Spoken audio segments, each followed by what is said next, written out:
All right, everybody. So we are back now with the next episode of Irish Iron. Today I have Billy Bourne on. So Billy has won a numerous amount of titles. He's won the NABBA Worlds. He's won the NABBA Ireland.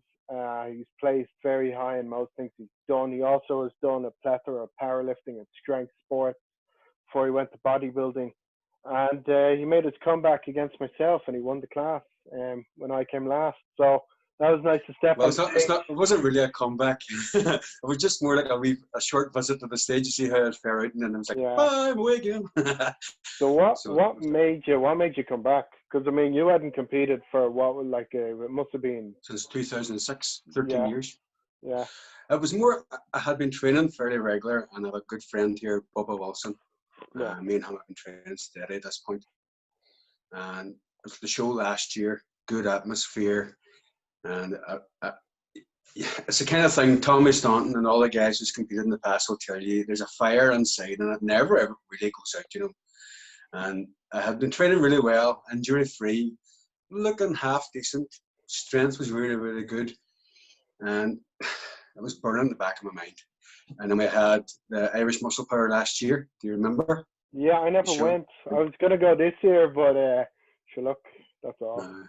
And then my friend Blue Shinners, he's well known in the bodybuilding scene in Ireland. He had passed away last year.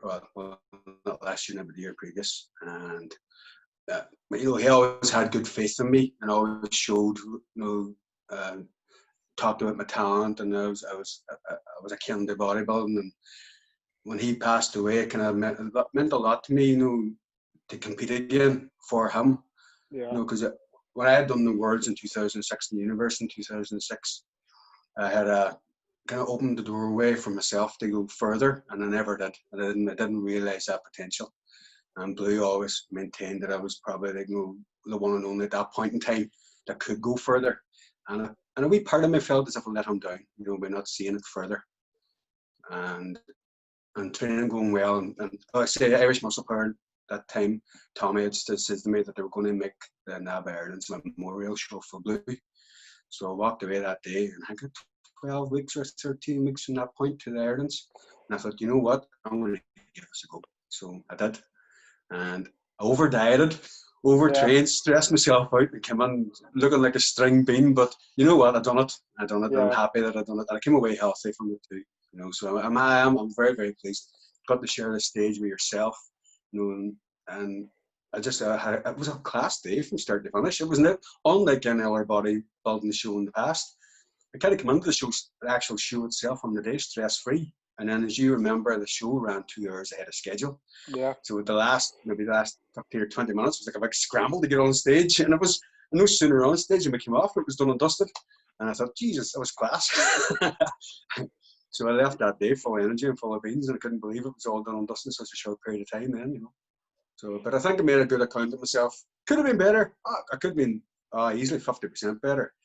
But my plan was go in healthy and walk away healthy and feeling good. And I achieved that. So, if I had won the overall, I would have been the icing on the cake that day. It really, truly would have been. But I think I pushed them still good for the overall too. Been away so long, 13 years, and a wee dry run for the show. I think I made a good account of myself. So I'm happy. I'm very pleased. And the right man, Big Red 1 2, So could have done the Masters, but no, just in for the Class 3 Open. I get in there and get stuck in. But the thing is, even on the day, it was I think it was your conditioning and everything won it out anyway. I mean, there was the problem is what I've always taught in Irish shows is you don't necessarily have to be the biggest guy. It's always been the conditioning, because nobody here is miles and miles ahead of anyone in terms of muscle. But if you're on the money with the conditioning, you're more than likely going to have a top finish. Oh, I think you meant a great bodybuilder, Paul George, English bodybuilder, who won the Brits overall. I think he actually won it. He's 5'5", I think he was 5'4". He was only just over 12 stone on stage, and he won the overall NABBA Brits. His conditioning in symmetry was class, outstanding. I don't think you have to be the biggest, but if you are the biggest and you come in with condition, it's a given that you're going to walk away. But by fighting chance at our level, well, national level here in Ireland, I say conditioning is going to rule the roost. No, yeah. On most given days. Yeah, that actually ties into one of the questions. It was Cahill McConnell asked me, or no, it was Carl O'Sullivan, and he asked me, why does he think so many people still struggle to nail their condition? Like, what would your take be on it? I have my own thoughts on it. I have my own experiences with not being able to get into it. But what's your take on it? I don't think I've ever dieted for any two shows the same. And as I say, I came in very light for the last show. I did I was about 6 pounds lighter than the very first time I'd done the NABBA Irelands back in 2005. And my diet was, I went really, really low carbs. And I actually kept my oils or my fats fairly minimal too. And I just overstretched it. I think a lot of people miss conditioning. It just comes down to practice and then having your logbook, referring back. Some people are very lucky, genetically gifted, or very lucky that they hit the right plan right away. And they have good guidance from the likes of Tommy. There's a lot of good guys out there now who's had the trial and error like myself as well.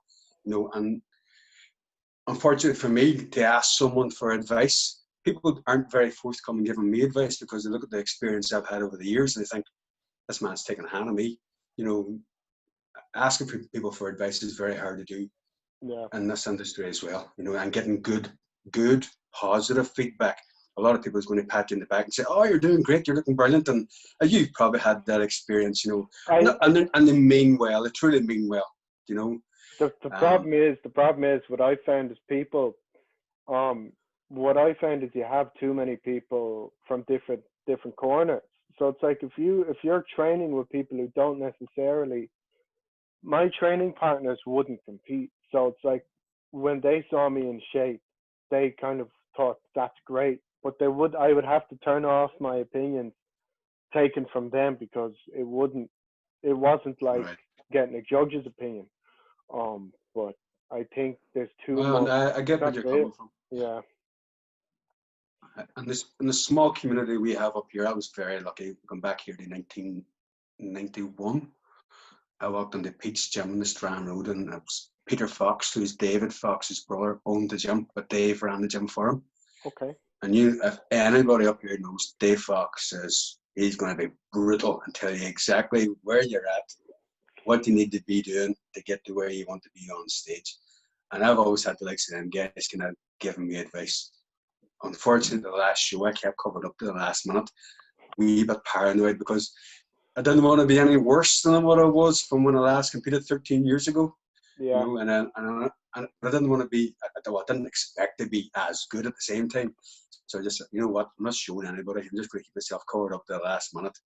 And well, you can imagine that Dave was all like, maybe in the last few weeks I stepped off for him. He goes, push harder. You still got that bit of fat here, and he's brutal. But it's what you need to hear, and you need them people going into competitions. Yeah. With Brian Ward, Ben O'Connor, all in the same gym, all like national and international athletes, and giving you good, positive feedback or negative feedback, whatever's required to push you on to the next day or the next week or the next work week. And you need that. You definitely need that. Even like to send pictures off to Tommy Staunton for a wee bit of feedback, them kind of things. Everything's required. And it's all good. Absolutely. Like I tell people this all the time. Some people don't need a coach. Like a lot of people like yourself will have all the knowledge in there. But it's always good to just have somebody just to be there. It's definitely a case on there can be too much knowledge. You find yourself, you start off and you map yourself a road plan into the competition. Say, like, I was already getting ready for summer to try and lean down when I had decided to compete. So I'd already come down to about maybe 15.5 stone, and my abs are starting to come through at that. But the last 12 weeks, I had a definitive road plan going all the way into the show. Because of my age and because of the weight I'd come down from, I found myself having a lot of loose skin. So week 7 and week 6, I was like, oh Jesus, no, I'm not going to be able to hide this or hide that, and what like ask somebody for advice and that kind of thing, you know, and it's sort of personal too, because you know your lower glutes and that kind of stuff. You don't want to be standing in the middle of a gym, but although people do, stripping off down to their knickers and what do you think of us here, boys? But no, just getting feedback and that kind of stuff is very hard, you know. And I'm not saying that I'm a private kind of guy or not. I wouldn't be shy at stripping off, but at the same time, when you're a wee bit conscious of what you're going to look like on stage in a pair of briefs, you know, you just have to just bite the bullet and go, right, give me what I look like. You know, strip off and what I look like, what odds like. You know, you can't be shy. You know, but a lot of people are, and then leave it to the last minute, and then like, oh Jesus, I still got to do this, that, and the other. And then come back to the very, very first question was asked about conditioning.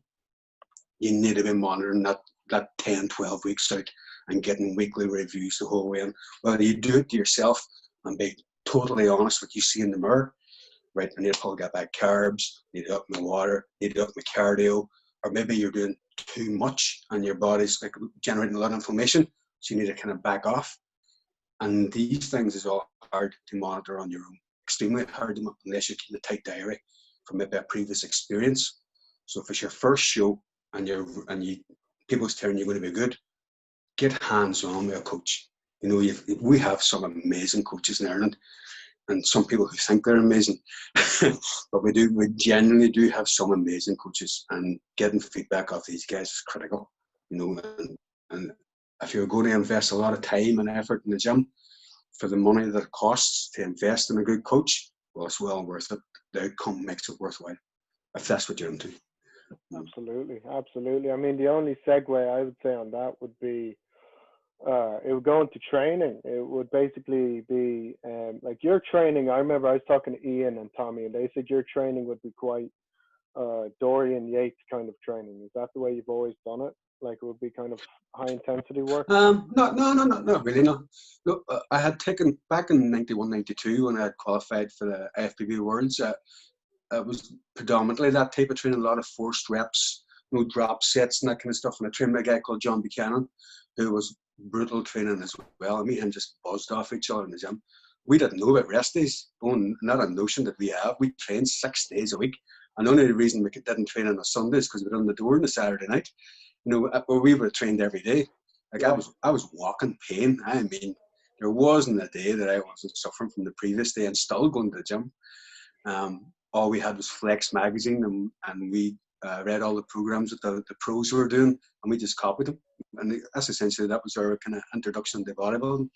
91, June 91, I went to my first bodybuilding show, and it was the Ulster Hall. It was the Mr Northern Ireland zone. And the very first pro bodybuilder I ever seen in the flesh was Dorian Yates. And it was him qualifying. He was going to do the Night of the Champions, where Momo Benziza, who died, he beat him that year. This man stepped on stage, and I think he was 16 or 17 weeks out from the show, 21 stone. It was a monster. But when I seen him, I want to be like that. That's me. That's one. And so I left. I left the Ulster Hall, and I came back, and I decided the following year I was going to compete. I was going to be a bodybuilder, and I left with a plan. I says, right, so I need to learn how to diet. I need to learn how to be a bodybuilder. I had never known bother training. I was like 3 times world junior champion at all rounders, and the year that 91, I had won the senior title as well. Okay. So I was ready. I had a good regimen and a good self-discipline regarding training. This is for powerlifting now. For all rounders, it's called all rounders. It's like a combination of both Olympic lifting and powerlifting, and quite a few other lifts. Okay. It's a decathlon, so to speak. It's done over 2 days, and there's 5 different lifts per day. So I was world champion at this point, and I already had a lot of self-discipline, you know, keep my body weight down and diet and that kind of stuff. And I had the fundamentals to be able to be, you know, to develop good bodybuilding programs already within me. Yeah. So were you a teenager at this point, Billy, or were you? I was only 17. I was 17. So in November, that was in June, the first bodybuilding show I seen. I wasn't really training like bodybuilding at that point. So in November, I competed then in the Mr Ulster. That was in the Evergoods Hotel in Derry. My friend John, who was a schoolboy, we were still class of schoolboys because we were only 17. He wanted to compete as well. So I said, you do the schoolboys. And we had another boy in the gym called Dan McCafferty. He wanted to do the juniors. And so we didn't want to compete against each other because we were all best of friends. So that left me doing the first timers division. Now only 17. First timers, you can boys training like 20 years, you know, when they just step on stage. There was 21 in the category. A boy called, I don't know if you met him, IFBB, Selman Cottrell. He was posing and he was a guest judge at it. So at that point, I had never no introduction to like super supplements, hadn't a clue. Dieted rice and tuna for the 17 weeks to the show, eggs in the morning, eggs in the evening, just pure basic, but enough that got me. I came down, I entered on stage, I was 10 stone, 4 pounds, but I was shredded. Posed down to the overall, I'd made it, I knew I made it in the top 6. And I jumped off the stage onto the judges' table because the stage was tiny, it was minute. And I jumped off the stage on the judges' table thinking, this is going to get me somewhere. And it did. So I won that day. That was my first introduction to a volleyball on stage. It was class. A good day. Yeah. But I got talking to Selman Cottrell after the show, telling him what I was doing. And he says, no, you're doing it all wrong. You need to up your calories. You're too much volume in your training, too much cardio, and you'll get somewhere, you know, if you follow this plan. So I did. And then 7 months, I was in November 91. On in June 92, I stepped on stage at the FBB Mr Ireland at 15 stone 2. So in 7 months, I put on the guts of 4.5 stone. But it just shows you how much I had over dieted. It wasn't a reflection of I fell into some sort of super plan. You know, I got my sleeping right. I made sure I went to bed at 11 o'clock at night and got up at 8 o'clock in the morning. Ate at the same times every day. Monday to Sunday, I had the whole way right round. I had a massive beat. And I stepped on stage and won the juniors on the IFBB Northern Ireland, and I won the men's open. And I got my qualifying spot at 18 to go to the IFBB men's worlds. That was I think it was Graz in Austria that year, and Akam Albrecht won, and Ronnie Coleman came 14th. But I didn't go because of financial situation. But I had qualified for it, and I should have went in hindsight. But other things in my personal life took kind of precedence. Would that have qualified you for the IFBB, the British or whatever the equivalent is over, like, the Brits? Yeah. Well, I think the IFBB in Northern Ireland back then was the NABBF, and it was affiliated to the IFBB. Okay. And it was independent, so Northern Ireland was independent from the UK. So it was just a matter of one in the Northern Ireland and going straight to the Worlds. So that would have been the competition next. All right. Yeah. But I didn't realise how important the show would have been if I had went. And given my age too, especially when they had a junior Mr World back then, you know, I would have been probably the youngest on stage at the men's Worlds, you know. But I didn't know, and I was naive and young and dumb, and other things took charge of my life back then, you know. So I never went. So I had stepped away from bodybuilding then. No, that's a lie. I competed in November 92 and done the Mr Ulster. And because I'd already won the open category in the Northern Ireland, I couldn't do the juniors and I couldn't do the novice and that kind of stuff, even though I was still young. And I'd done the men's open category, the overall, and I came second overall against a guy called Sammy Logue, who actually went on and placed super high at the universe and Brits and all that kind of stuff. So I think I'd done all right to stand against him on stage. It was his big comeback show. But I give him a good run for his money. So that accounted for a lot for me. Like, you know, I wasn't matter about winning. It was, you know, it sounds cliche to say it was the taking part, you know. So I've been very lucky. My bodybuilding career has been it's a matter of luck and chance. A lot of it has been the shows I entered in for. Certain people didn't turn up to compete, so I didn't have to face down like who I deemed was top bodybuilders. And I had stepped away from bodybuilding in 92, and then I came back in 2004. Done a couple of powerlifting competitions in between, done strongman in between. So you didn't stop. You didn't stop training. So you didn't stop training. Big massive gaps. No training at all. Years like no training at all. Just didn't bother myself. I had all the things I wanted to do.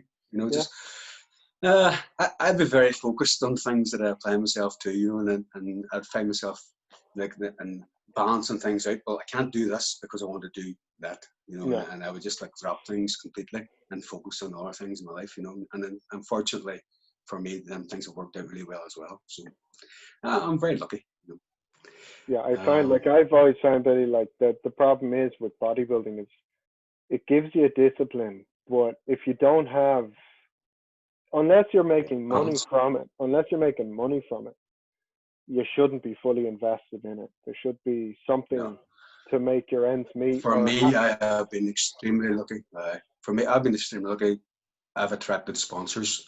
You know, okay, like NXT and my man in that crew, they looked after me very well when I came back to bodybuilding in 2004 to 2005. And clothing sponsors, that kind of stuff, you know, and Dave Fox would have been very helpful in the gym. Um, I, the people that came to me, bodybuilding has brought to me, you know, have been more than generous, you know, with their time and their money and nutrition. You know, I haven't suffered, well, I know a lot of people has. You mm, know, financially, don't get me wrong, because of the time I've put into my training, I've probably suffered financially where I could have been out earning more money or, you know, that kind of stuff. Where I think 2005, 2006, I was only working part-time postman, so I was doing like walking for 5 or 6 hours a day and still trying to do my bodybuilding and keep my nutrition tight. But my wife was working full-time and she started keeping me, you know, okay, and them kind of things. That's sacrifice in itself, you know. yeah. So you I know, mean, but that's what as you say, there's a lot of sacrifice, you know, and it's balancing the scales of what's good for you. If you can justify the ends, well, and make you happy, well, it's worked. But like, there's a lot of things, like, as you probably know, relationships. Many bodybuilders I know have failed marriages and ever because they've put their bodybuilding in front of their marriages or their children. That's wrong. Like, that's wrong. And I've been guilty of it too, like anybody else. You know, I have done it wrongly as well. Like, so like, I I find that always balance really hard. 100 100%. Like, I always tell people this. Like, the best advice I've been given is to tell, like, if you're in a relationship or anything, or you're taking care of somebody, I always, or in a, situation, I always say, look, for 12 weeks I'm just going to be focused doing this thing, but after those 12 weeks you have the rest of the year. That's what the best advice I was given was, once the prep is done, be yourself, spend more time with everybody else you need to spend time. And I think people have a problem with disengaging after shows, so they keep that Oh, mindset. That's the yep. issue. Like, if you A lot can't of get, people cry about a lot of people cry mental health, you know, at the end of the shows, and they've got them big massive gaps where they've spent maybe, not saying 6 hours or 5 hours of the day training, and their diet's been super tight and everything's been regimented and kept them on the level. All of a sudden, there's this big gap where they can't eat what they want. They're not training as much, and they've all this spare time staring into the darkness because they've lost all their friends. Their wife doesn't want to talk to them. No, she cannot talk to them. I don't know if I can talk to them. She's sitting there quiet because he doesn't want to talk to you. You know, they don't get things. And all of a sudden, you find yourself lonely because the way you've been the last maybe 12 weeks, it's hard. It's very, very hard. yeah. When And you the when people who you are truly successful in bodybuilding are those people who either are mentally very strong and can live with that, or they've found the balance. You know, yeah, and the balance, very few people have found the balance. You know, I, I think even amongst the very top crews, IFBB crews, you'll hear a lot of horror stories and boys like topping themselves and killing themselves, or whatever, because they can't cope. You know, give me the gym, give me my diet, and give me the show. But outside that, they're lost. You know, yeah. and that's I sad. mean, I mean that's what happened with Luke Sando there, like a month ago or 3 weeks ago. It must have been at this point. With the quarantine, that probably wouldn't have happened. He probably wouldn't have killed himself. Right. Well, So I don't know the circumstances behind it, yeah, you know, and it's not fair because I don't know. I wouldn't comment on it, you know. But yeah, that is the case. You know, I can see he was a very funny guy and a lot of his online stuff and all. And you know, I imagine he wasn't lonely, but you don't know what's going on behind closed doors. You know, yeah, the comedians, you have like Robin Williams who's topped himself like no one of the funnest guys ever on the planet, and entertained millions, and he's live on stage, and you wonder why did he kill himself? You know, loved by millions. I don't get it. You know? yeah. I mean, And like, we never will because that's personal to them. no, You and know. that's the thing. But that's what people mistake as mental health. Like, that's mental health. being a dick to people after a show, that's not mental health. That's just you being a dick. That's what I've always said. Like, if you can't own up to the fact that if you are dieting and you ruined certain things and then say that's your fault, you can't just blame it on mental health if you've done it Oh, to true, true. Very So true. And then you got a lot of the guys who use a whole lot of gear getting ready for shows, and their hormone balance is way off left, and they're wondering why they can't concentrate for 2 minutes in any given thing. I guess mental in itself, and people will say, oh, they're not addictive. They're not directly addictive, but they do tune you into a certain personality mode, and when you take these things out of the equation, all of a sudden there's another gap there that you need filled some way, and unfortunately most people haven't got a notion. They don't know how to do that, and that's the guys that crash and burn, unfortunately. Do you think that's probably been the one of the things that has stopped a lot? Like, I mean, a lot of the guys I competed with in 2013, none of them are. There's only two people out of 21 who are still competing. So it's like, in my head, I'm like, could be anything. So it's not just that too. A lot of people compete just out of pure ego, and everybody who makes it to the stage, all right, they deserve to be the stage, but they have their own reasons and have their own ways why they want to be there. Not everybody wants to win a show, but they want to present the best package that they can on the day. And they might ever only compete once. And then other guys like myself, I was very lucky to enter at a very high level. So I wanted the next stage, and I wanted to better myself, and that was my reason. And being young that it was too, I was a natural show off, and bodybuilding gave me that avenue to show off the best I could. You know what I mean? If I wasn't on stage standing in posing trunks in front of 1,000 people, I was in the gym blasting the reps out and beating everybody else in the gym as well. So for me, ego played a big part in my success as well, because I wouldn't let myself down in front of people. If I was having a crap day, I kept it inside and didn't portray it outside. And maybe that's not a good thing, but I'd used that energy then as well to drive on good in the gym, and then all of a sudden a shit day turned into a good day. Does that make sense? I get you. So a lot of my success was just ego driven. Yeah. Sorry. But it was ego it was a drive to prove to yourself that you could, you could do it at the end of the day. So it wasn't a lot of showing off along the way. But it wasn't ego for the sense that a lot of guys have ego now. It's like I see a lot of. No. I wouldn't have been a person to walk down the street in a tight top or nothing, or I didn't want to look well when I took my top off. I didn't care about how I looked. 99% of the time, I just want to look well on stage. So like a lot of guys getting tanned up because they're going on their holidays, or taking gear because they're going on their holidays and that kind of stuff. That was never me. I didn't care how I looked. I didn't walk down the street with a sleeveless top or a tank top on. Very, very, very rarely. If I was caught short, maybe I'd have to put something on like that. But no, that wasn't me. People would say, "Oh, if I was built like you, I'd be strutting down the street, the big lat syndrome and all." No, I was never like that. I don't think I was. I hope I wasn't. I tell people this. I tell people this all the time. No, I didn't have that trait.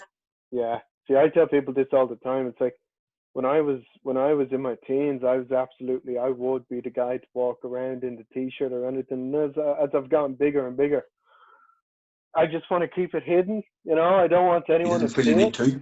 No, it's like as you mature, you kind of and the reasons behind it. It's like I got into training because of bodybuilding. I knew what bodybuilding was beforehand. So when I was 15 and I started lifting, it was to compete. So I kind of knew the initial source of. Before that though, I was a natural kind of like yourself. I would have been a bit of an ego fueled person. But then when I got into the bodybuilding, and I was training with a guy at the time, he was same age as me, Aaron Power, and he actually went up to the NABBA Northern Ireland show, and he looked stupid good. And then he disappeared. But he's one of my best friends. So he was the guy who I kind of followed. So, but he never showed off. He was wrapped up. He was very much humble until he stepped on stage. So I kind of learned from that. But I see all these young guys now, and it's like I have an inkling in my head, if there wasn't social media, they wouldn't be on stage. Half of them wouldn't be on stage. Oh, absolutely, absolutely. So, There's a thousand reasons and a thousand good reasons why people step on stage, but there's a thousand negative reasons as well. You know, I do feel sorry for the people who are brainwashed by social media and Instagram and their friends, and they step on stage and they truly believe in their heart when before they strip off and see everybody else backstage that they are the bee's knees, and then Joe Blogs beside him takes the top off and he's got a 55 ab pack, and the guy strips off and he goes like, "Wait, Jesus!" and he realizes that he's over his head. I do generally feel sorry for them people, you know, and their confidence is gone as soon as they get on stage and they're out in front of all their friends, and they haven't tanned properly or whatever, and their diets have been a way off, and they step on stage looking like they're just ready for Ibiza, you know. And I do feel sorry for them people, you know, and they're really disillusioned.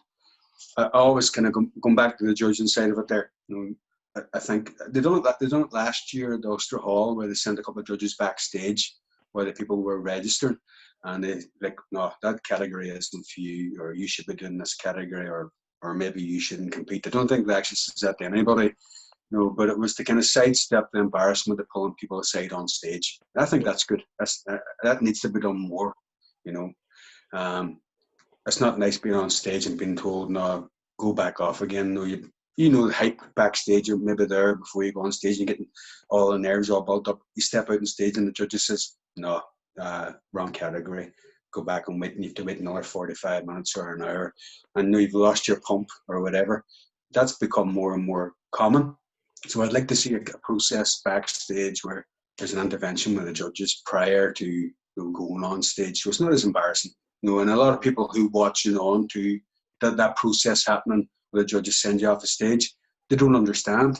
So there's a lot of questioning going on behind the judges. Why this? You got my friend off, and this is you took him off the stage. absolutely. 9 times out of 10, what I have seen, it's been the right decision.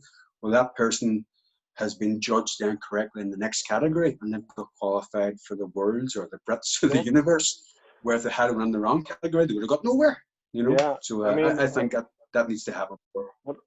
100%. I mean, on the other hand, as well, I remember in 2017, my friend of mine competed. He's only done 2 shows, and the judge just forgot his number. So, like, he never got marked. He was on stage. He was in condition. I think it was like novice, and he just ended up. It was just. He never got marked. He never got marked. It was. There was pre-judging and finals. It wasn't straight through. There was like a 4 or 5 hour break. So it's like.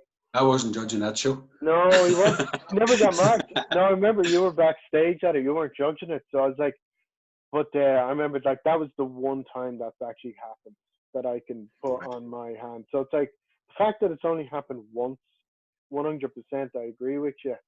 It's funny. It's funny. I was doing backstage. Me and Stevie Cox, my wife Hillary, we normally do it backstage at NABBA. That's one of the things we look for to make sure everybody's got their numbers, you know, and they're all presentable before they step out. No, he had it on him. I must have missed that one. he had the number on him. Oh, right. He had the number on him. It was it was on the judging table. I just don't think they had it written down, or there was something. But he was up on stage, and it was just he never got marked. So it was like he didn't get placed.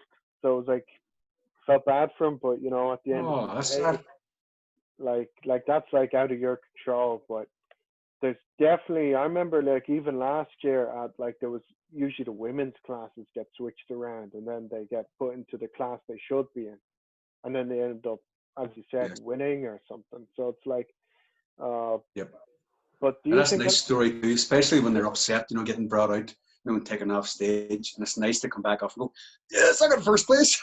Yeah. I like seeing that. They're good stories to have, like, you know, that's bodybuilding has a lot of good memories for me, and I'm sure like a lot of people have good memories as well, like yourself. You know, last year in particular, all those guys on stage together, like I mind judging you in your first show. I think it was your first bodybuilding show.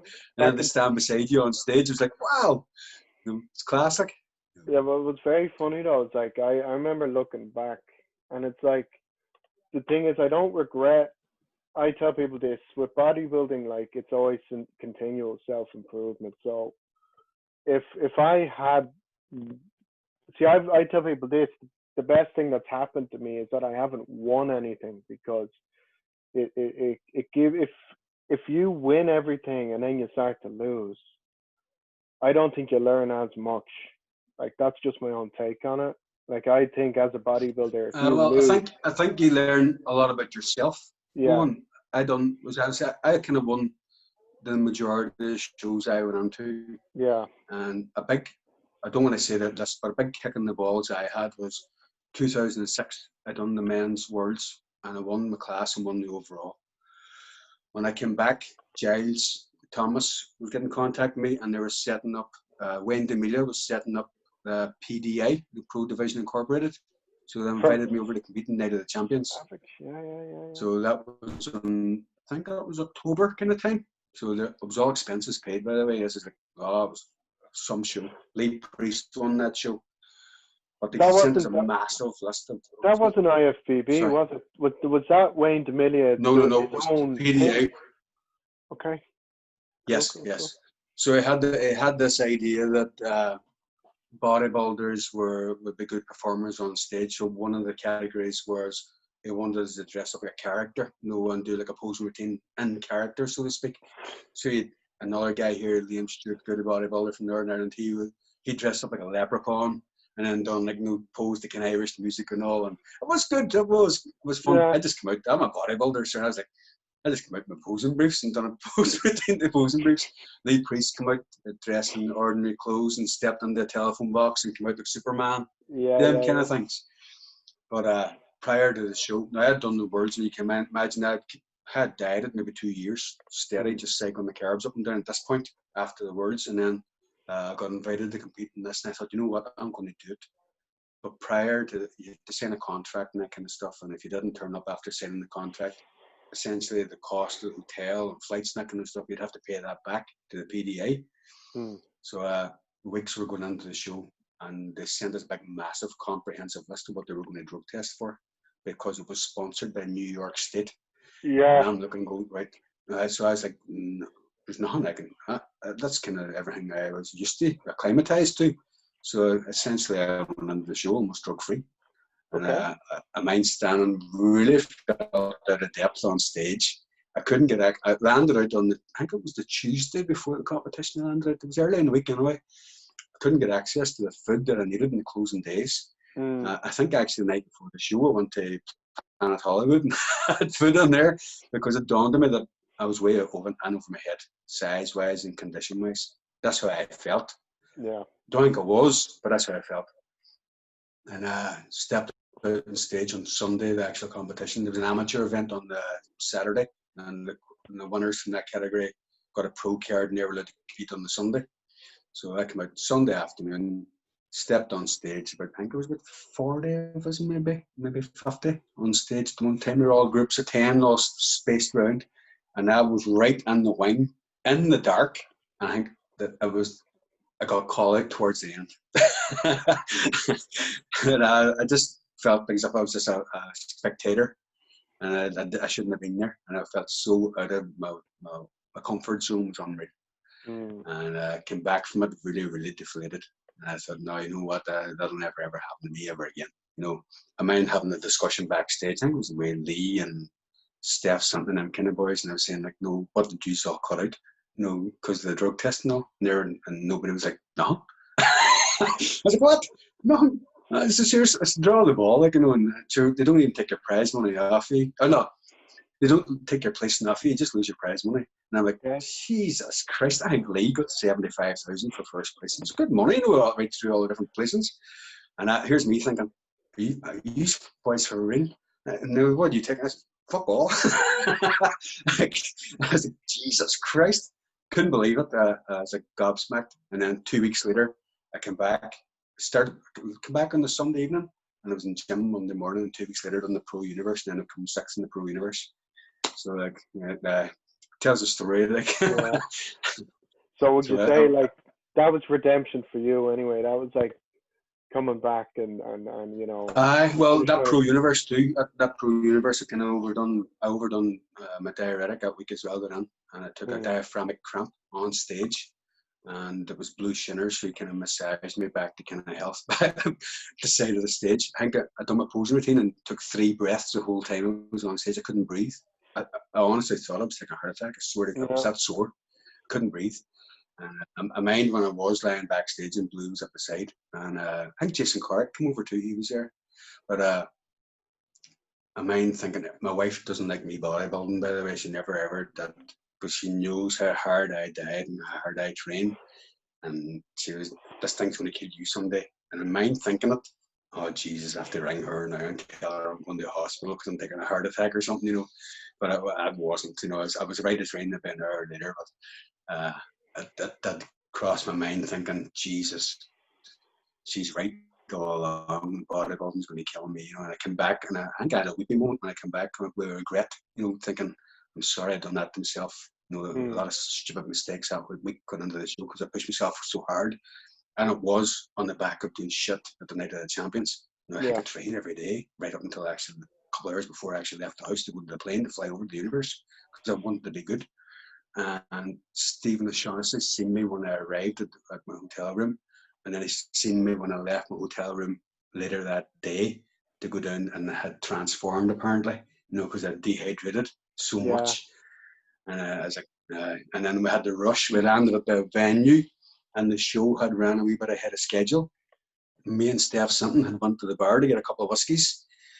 Went backstage, and a couple of girls who had come off tanned us up because they were calling for us to step out the stage. No pump up, literally pushed out onto the stage. Quickly, quickly, quickly. And I think I was still fixing my number on the togs as I stepped out the stage. But no, it was good crack. So 6th, Thomas Bure's won the overall amateur and then won the overall pro that year. He went on to be an IFBB pro as well. So I've been in good company. Yeah. You know, a lot of the competitions, a lot of high standard, like, you know. So what was your, like, Ian McGarry asked me, like, that ties, what would you say, like, what was your biggest memory? Like, what was your favorite bodybuilding moment? Was it winning the Worlds, or was it something? Winning the overall Worlds. I tell you, when I came back to bodybuilding in 2004, 2005,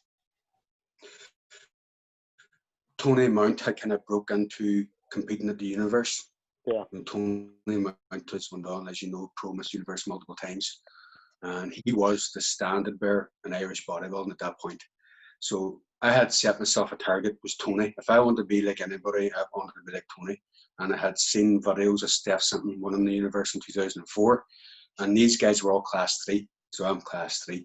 So if you want to be anybody in bodybuilding, for me then at that point in time, when I was competing with NABBA, I had to be as good as these guys or beat them.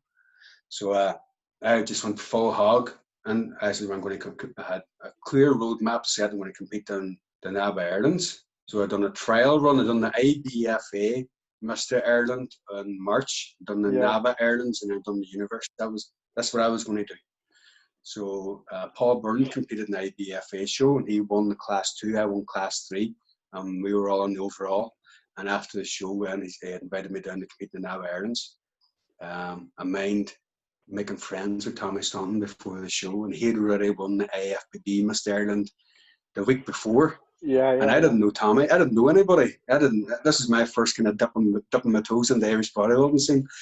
And I mind sitting in front of him. I leaned forward, and we were on Vicar Street. And goes, Tommy, excuse me. And he goes, yep. And he goes, I says, are you competing today? Obviously it was, because he was all tanned up and the hair was all bleached, this week in a flat top head. And he introduced himself, and it says he won the overall the week before. And now he says to me, he says, Paul's invited this guy down from North, he's supposed to be very, very good and all. And I'm like, all right. And I says, in my heart I was saying, geez, Paul's crafty, he's invited somebody else down as well. And I said, I wonder who it is. Little did I know it was actually me who was talking about. But out the back anyway, I mind stripping off beside Tommy. He was in class 4, which I did run back then. And I mind stripping up, and he goes, kind of put his hand out, or he said something along the lines of, "Oh, congratulations, I think you're going to take us today." And I was like, "You serious?" And he goes, "Oh, because I had done, I turned out well. I was doing whole body training then, though, every other day. I wasn't doing like regular bodybuilding splits, and that's the way I had prepped for that show. And I didn't think I was, in my heart, I didn't think I was that good. I knew I was half decent, but I didn't think I was that good. And I mean, thinking, Jesus, do you think? And Tommy was stripping off, and Tommy was shredded, by the way. So Yeah, he yeah, wasn't yeah. even flexing, and he was moving. You could see the fibers in his glutes and everything, and his lower back. And then he's saying, he's saying to me that he thinks I'm going to take it. I'm like, what?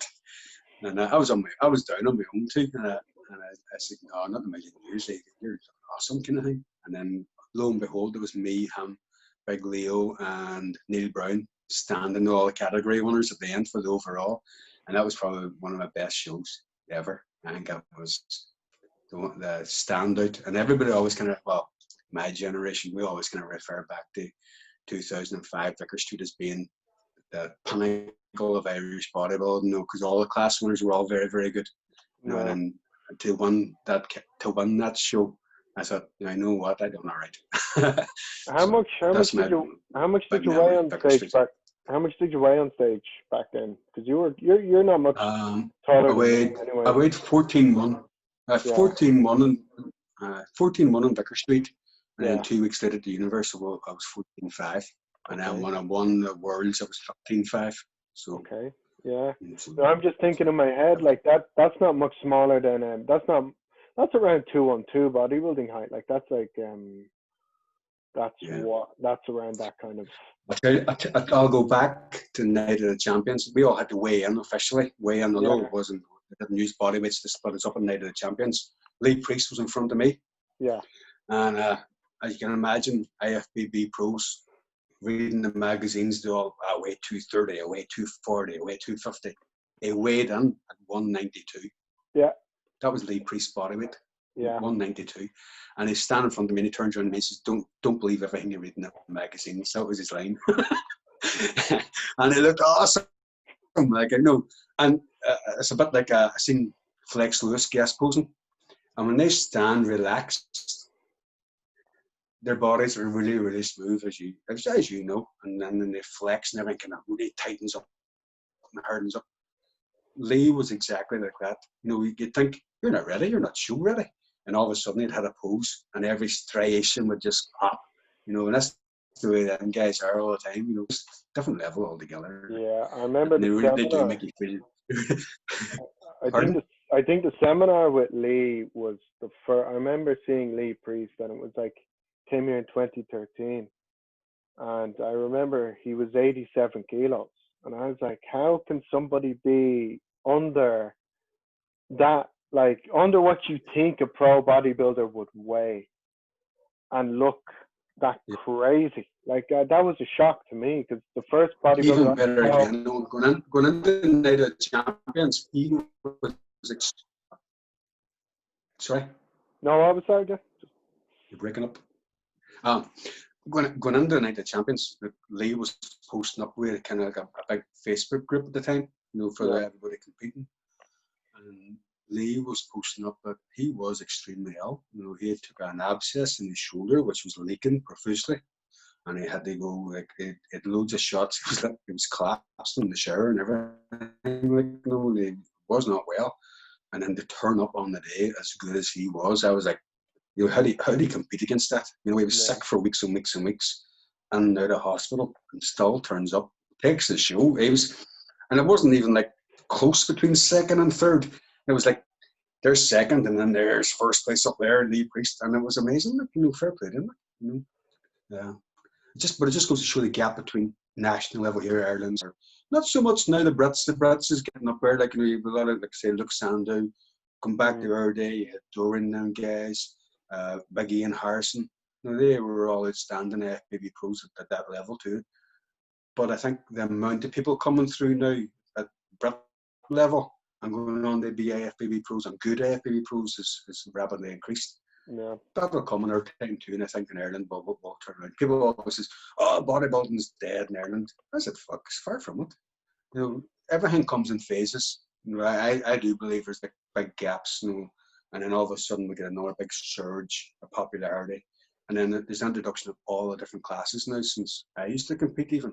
No. And you have a lot of people, well, they don't want to be massive, but there is a category where they can fit into and be good at, you know. So like classic bodybuilding, like I think my physique at its best would have been a better classic bodybuilder when I Okay. was at my best. I think, you know, Vicar Street, the way I turned out at Vicar Street when I first won the Irelands, I think I would have been a good classic bodybuilder. You know, so that's what I feel like. You know, bodybuilding isn't dead, far from it. It's just evolved. Yeah. You know. No, I 100% agree. I tell, like, what I always make the comparison to is the first show I did, there was 21 juniors. Now there won't be 21 juniors, but you'll also have more classic bodybuilders or more men's physique guys. It's just they're going towards different avenues. So, but the people are always going to want to watch the bodybuilders because the bodybuilders Oh, are they're the super main freaky. attraction. Oh, aye. So But that's it. that's me and your opinions. Yeah, No, that's what we're into. But there's a whole avenue out there of people that think that why would you want to be like that when you can walk down the street and be like a classic bodybuilder and look fit and healthy? yeah, Why would you want to be like super freak? But that's me and that's our opinions. You know what I mean? Everybody's entitled to their opinions. yeah, You know.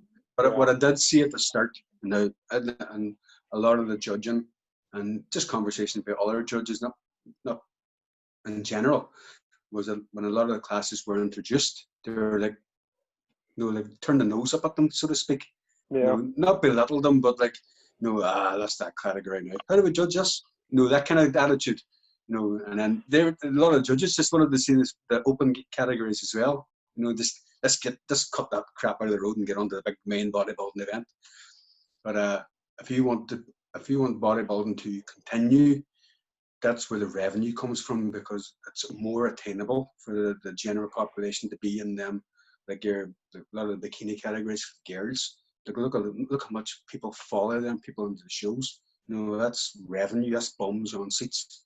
You know, so that's the way bodybuilding is, unfortunately, and that's the way it's going to go. You know, the super freaks will still be super freaks at the end of the day.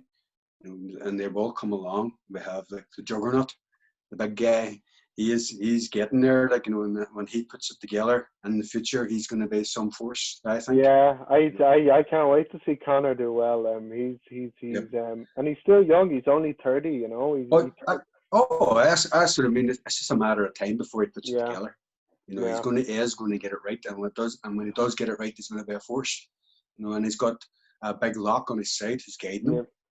And there's a guy too who shouldn't be underestimated. That man's came through so much to end up becoming Mr Universe. He's a machine. Like he overcome cancer twice and still refused to give up and still went on and lived his dream. And we have some epic bodybuilders in Ireland, and I don't think we play them up enough and give them the credit for what they're due. no. I Jane mean, Cullen, yeah, uh, David Geller, 2 double bicep tears, and still he's fighting like last year, going into last year, second spot to a pro card. Like he will get his pro card. That yeah. man's he's just bodybuilding. He's dedicated. Like you He know, loves it. He loves it. You know. But Vinny he Crane loves it. also. Vinny Crane has Ronnie Crane, already another done it. guy. He's already done it. He's Yep. placed. You know, in pro Yep. shows. But I think the problem is all the hype seems to follow. I've interviewed them all, and they've. I'd be friends with Shane, and like Shane has the physique where he could be like a superstar in terms of his social media or whatever, but he just doesn't do it. He just doesn't do it. So I'm like, that's their own fault for not pushing themselves as But I commodities. wouldn't say fault. That's just the way they Yeah, are. You know, it's not yeah, fault. Anything. It's just you know, you've either got the personality for it and can do it and sell yourself, or you're dedicated to the gym itself.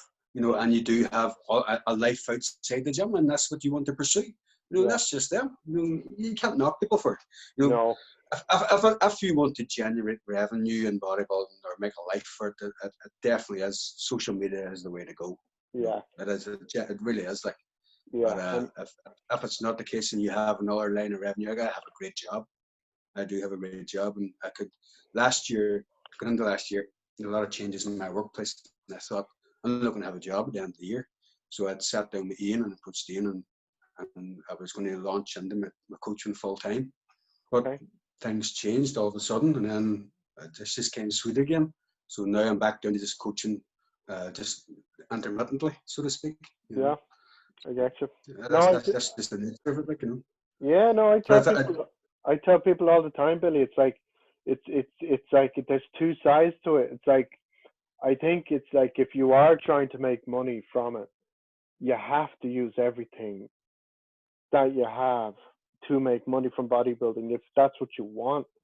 But if you have a absolutely. great job, if you like, I know Shane has a good job. He has an income completely separate from bodybuilding, so he doesn't have to worry about that. That's why he doesn't do it. So we laugh about it. But I think there is guys who are trying to make a living from it, and it's like they're not willing to make a video a week, or sit down and just do the dirty work of talking to people and trying to network or whatever you have to do to get Well, clients. because You it's sort know? of, again, that leads into what we said earlier on. I said about coaches in Ireland, and there is lots of good coaches.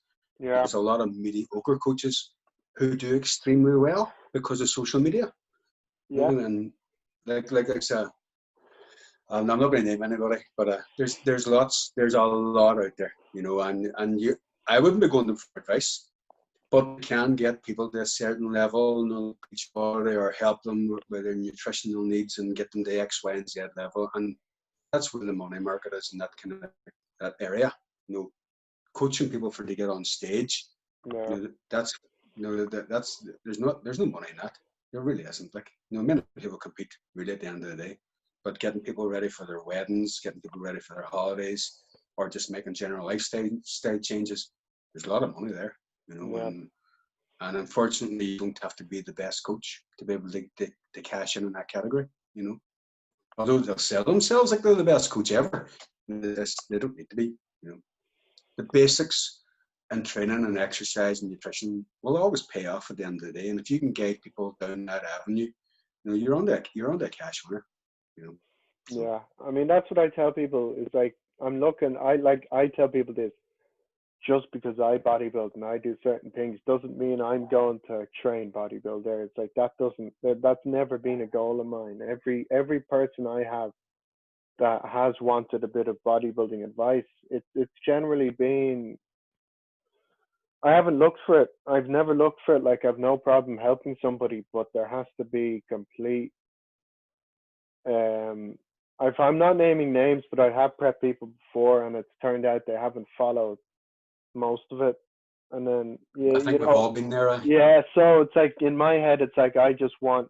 If you're not happy with something, talk to me about it, and I will explain why I do certain things 100%. But don't hide stuff from your coach. I think, like, on my end, that's why I stopped working with that's why I prepped myself, because I just wanted to see if I could do it. And I think what happened was I got to like 6 weeks out, and then I plateaued. And that's what's happened every single time I've done it myself. I've always hit a wall at like 6 weeks out, and I've looked the same. So I've always found it easy to get lean, but I've found it hard to get to that next level Greeny. of condition. Yep. Yeah.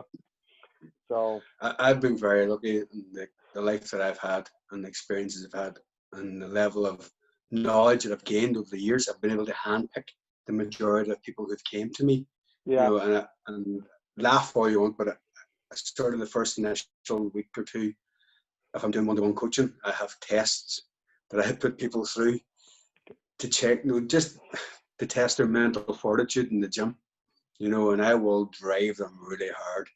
And at the end of it, if I feel, it's not right to say it, but if I feel they're worthy of my investment in them, then I will take them on, and Ian McGarry being one of them. Your yeah, man's a machine. He can yeah, do anything.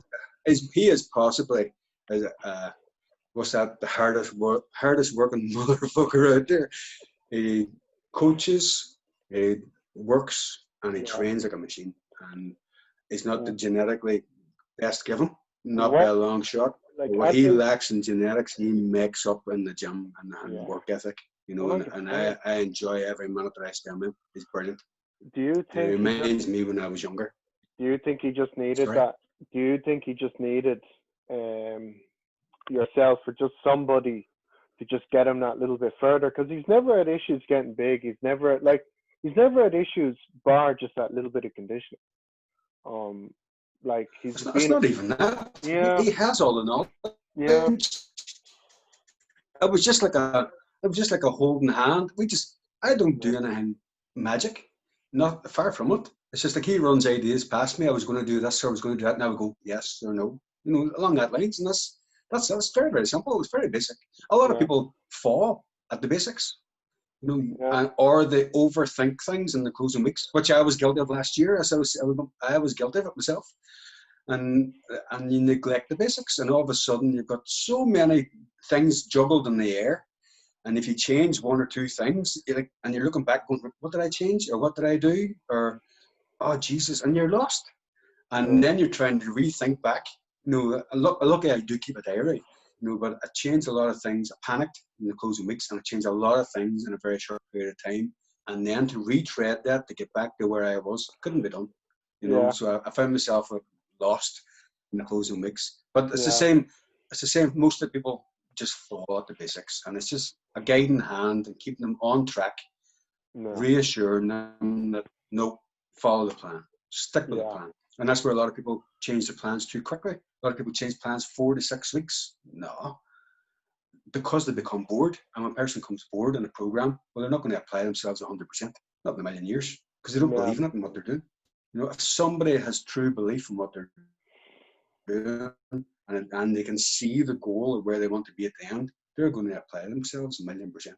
You know, when I was younger, as I say, I road mapped my shows, and I knew exactly where I was, workout to workout, day to day, week to week, meal to meal, right onto a show. You know, and I changed only fractional things. Like I'm chatting, when I say fractional, I might have pulled 10 grams of carrot out of 1 week, them kind of things. You know, yeah, and it was 10 grams of 70 grams in a week, which is 280 calories, that kind of things. You know, 1,000 calories is half a pound of fat or almost half a pound of fat, them kind of things, right? So that's what I done, fractional and keeping no, on track. You know, yeah, no, simple, I simple, agree, simple is always going to win. You 100%. know, Like start to overcomplicate things. no, one And you hundred go, percent. I tell people it's like I've only worked with two people, and when I did my first show, I worked with Christian McAlinden. I worked with him for my first shows. Then, as my second run of juniors, I did myself. And then when I came back in 2019, he helped me for the first show again, which was my best placing anyway. But I think, like going back to what you're saying, it's like on the other end of it, what I learned I didn't do was I was afraid to push the diet like when I was a junior, it was so easy to get lean. Like I remember like I could diet on like it was fairly unstructured. I kind of just dropped half of the food in every meal and I got lean. I looked as good as I could have. And then I tried doing that on my own and it didn't work. As my body changed as it got older, it just didn't yeah, work. So having that second eye definitely helped. When Tommy stepped in for the last final bit, um, he like I tell people it was my Thomas worst. is a It, good fountain of knowledge. yeah, it was my worst show placing. It was my worst show placing, but it was the best I looked. So it's like I was happy. I just wanted to go on stage without holding water. That was literally it. I didn't care about anything else. And that's it. That's good. I, that's it. Because I've never done it. So it's like bar one show I as a think the big junior. difference. Yeah, I think the big difference I see from when I first began competing in the 90s to what I see now is the people over dependent on the drug side of it to get yeah, themselves on shape, you know. And you know, and I know that a drug that works for me, you mightn't work for Joe Blogs, you know, and they expect the exact same results. But there's so many variables like muscle fiber type, receptor type, receptor distribution, all them kind of yeah, things all play a massive factor, you know. Their personality type even, you know, and how they apply themselves in the gym. Yeah. People have no idea all the different factors that they've taken into consideration, you know, and whitewashing a program for 10 people if you're a PT, that doesn't work, you Yeah. know. Well, maybe at the start it does, but as people start to progress, you know, all of a sudden PT and finds himself going, I don't know. I don't Yeah. know why it didn't work. You know, Exactly. and they're blaming their client, you know, because they just don't have the knowledge, you know, essentially. Like, Yeah. No, but 100%. I do like PT, and I get a lot of criticism from other PTs. You don't charge enough. I get payment when that person steps out on stage and gets their trophy, and I get joy from that, and I really like it. I love that. Like, that really makes it all worthwhile. The Yeah. million phone calls a day or the million texts a day. Oh, should I drop this, or should I take this, or should I eat this, or I'm not feeling hungry? Them kind of things, you know, the crack. But it makes it all worthwhile. See, on that day when that person has that smile on their face, you know, when they get that trophy, Yeah. that's where my payment, you know. And I don't have loads of clients. I can handpick with people that I want to help, you Yeah. know. And I'm not one. I don't do the photographs on social media of how they looked at the start and how they look now. That's not me either. That's personal to them. If they want to put that up themselves, they can. Mm. I won't put a picture of me and them on after we have our trophies and we're out backstage after the show. You know, I'll put that up, but apart from that, no. Yeah. And I don't put up their prep protocols or their diets or what they're doing, because that's personal to them as well. You Yeah. know, I I wouldn't mean, want anybody to follow them protocols or that diet plan and hurt themselves. You know, yeah.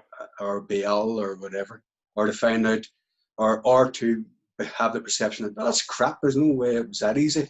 Well, it is that easy, but following it religiously for the 15 weeks or 16 weeks, day in, day out, that's the hard part, you know. Yeah. And And it truly is like the monotony, you know, your cardio in the morning, your meals every 3 hours or 4 hours, your training, and it just becomes regimental. And seeing it through, that's the hard part. That's the real hard part. And you just can't go into the gym and go through the motions. You have to give that stimulus to the muscle to stay. Because if your calories is dropping, your body's trying to fight it, you know, and find what's the word, a balancing act. You know, yeah. there's no calories going in, but I have to shed muscle because, you know, they save other systems, and you're trying to offset that. You know, it's hard going, like, Yeah. and it wears you down. You know, I've been there, and I can diet hard like everybody else, and I can make the stage, but showing somebody how to do that who's never been there before, that's hard, Yeah. you know. And you have to do them daily check-ins and the closing weeks as well, you know. And I was listening to a certain PT says to me how much they cost, how much they charge their client in the closing weeks, and I was gobsmacked, and I thought, that's fucking robbery. You're just taking advantage of a situation, you know, and that's not fair. But clients are paying them the money, so fair play to them. It's supposed to at the end of the day, like, you know. Yeah.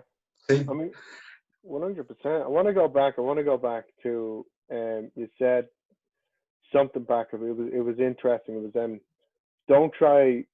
I'll tie it in. So basically, I remembered the last show season. Because I was doing it on my own. I asked a few people just different things about regards. It was like peak week stuff. And I remember I did for our show and then the PCA one before.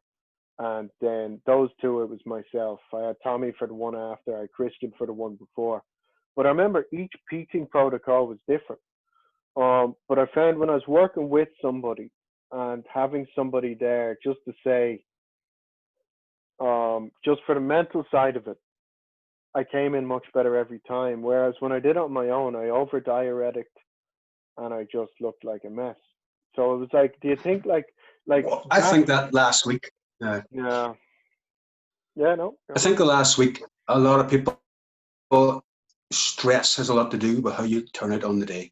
yeah, So if somebody gives you that plan to follow in the last week, you know, cortisol is it's seriously damaging to your system. Like, you know, I know it's naturally produced and that kind of stuff, but when you are so low and so lean, yeah, so mentally focused on the last day, you will do anything to get there. And when you're looking in the mirror and you don't see the results, stress just goes through the roof, you know. And if you have somebody that's give you a set plan, that stress is gone. Yeah. And you tend to cruise in. Right, on Wednesday, I've got my direct to start. I started carb loading again. I have my plan set out in front of me. Because the guesswork is gone out of it for you. So you expect to arrive on Saturday morning, full as a house, blah, blah, blah. If you're doing that on your own, because you're taking that knowledge from somebody else, you're doing that on your own at the start of that week,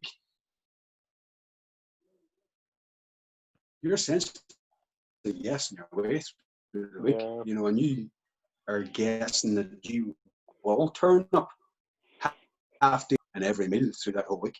So to have somebody do that for you and arrive on Saturday morning looking full as a house, you've taken a whole lot of pressure off you. No. No, 100%. I think they've got the stress. Like if I was coaching me, I tell you what. I tell you, last year the spring show for Ian when he done every day because we had to cut water and we had to make him down. I think it was 80-kilo class.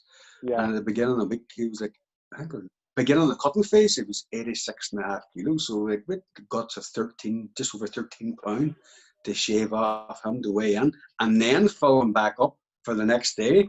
Then get put on like I think another 9 pound or 10 pound overnight again. You know, so for me that was super stressful.